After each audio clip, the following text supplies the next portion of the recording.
Rofik and Shofik have 219 and 133 chocolates. Rofik eats 5 chocolates a day and Shofik eats 3 chocolates a day. After some days, both have the same number of chocolates. How chocolates each of them had that day? কোশ্চেনটাকে এখন আবার একটু Bangla explain করছি।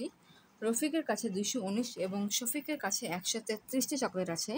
রফিক প্রতিদিন 5টি এবং শফিক প্রতিদিন 3টি chocolate খেয়ে ফেলে। কিছুদিন পরে একদিন দেখা গেল দুজনের কাছেই চকলেটের সংখ্যা সমান।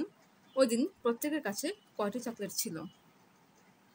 ধরি x দিন পরে দুজনের কাছেই সমান সংখ্যক চকলেট থাকবে।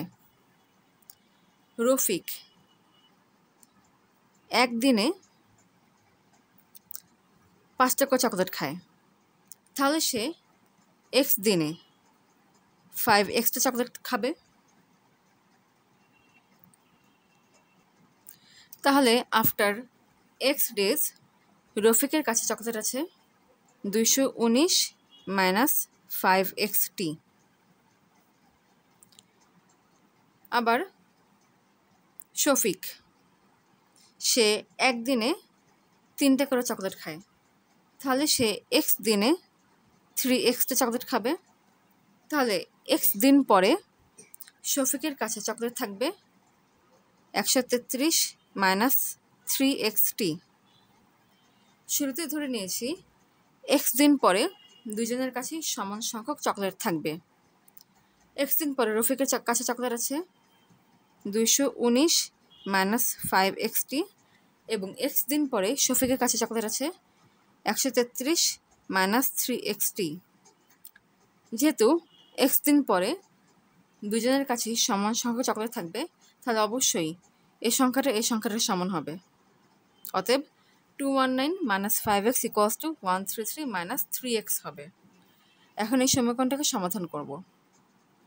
219 minus 133 equals to 5x minus 3x।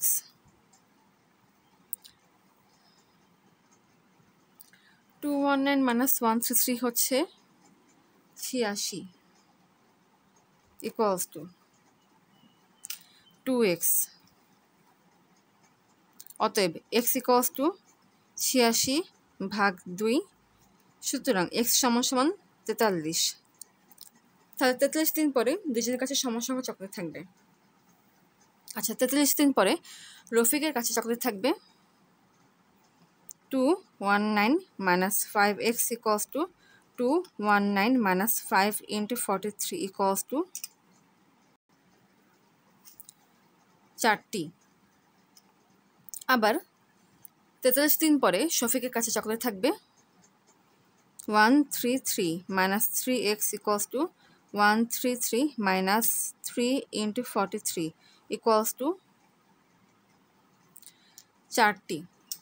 অতএব 43 দিন পরে রফিকের কাছে 4টি চকলেট থাকবে এবং শফিকের কাছেও 4টি চকলেট থাকবে।